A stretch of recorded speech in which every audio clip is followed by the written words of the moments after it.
খেলার সমর্থনের নামে অনেক কাজ করেন। তারা মনে করেন সব জায়গায় ইসলাম টানা ঠিক না, আছে না নাই?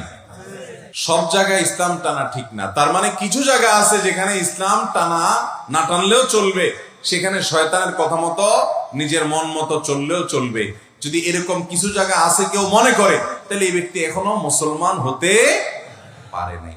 দুই নাম্বারই করে মুসলমান হওয়ার কোনো রাস্তা নাই ভাই। মুসলমানিত্বের রাস্তা বড় পিওর, ক্লিয়ার। আল্লাহ তাআলা বলেছেন উদখুলু ফিস সিলমি, তোমরা ইসলামে দাখিল হও। কতটুকু? আদাদি, পরিপূর্ণভাবে, শতভাগ।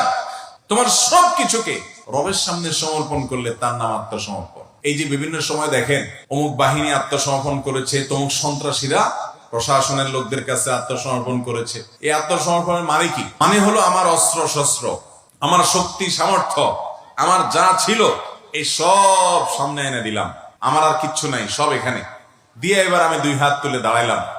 এবার আপনারা যা করেন, জেলে দিলেও দিতে পারেন, আর মাফ করলেও মাফ করতে পারেন। আমার অস্ত্র শস্ত্র সবকিছু দিয়ে আমি হাত জোড় করে দাঁড়ায় গেলাম।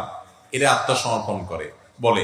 এখন কেউ যদি আত্মসমর্পণের নামে কিছু অস্ত্র জমা দিয়া আর কিছু কোমরের মধ্যে বেঁধে বা আলাদা করে রেখে দেয়, প্রশাসনের লোকজন যদি টের পায়, তাহলে এর আত্মসমর্পণ গ্রহণ করবে নাকি এর বেঁধে জেলে দিবে? তো আল্লাহ রাব্বুল আলামিনের কাছে কিয়ামতের ময়দানে আপনি যদি এমন ইসলাম নিয়ে যান যে ইসলামের কিছু আপনি আল্লাহকে দিয়েছেন আর কিছু বলছেন না এটা শয়তানের মন মতো চলবো, আমার বন্ধু বান্ধবের কথা মতো চলবো, আমার মন মতো চলবো, তাহলে সেটা কখনো পরিপূর্ণ ইসলাম হতে পারে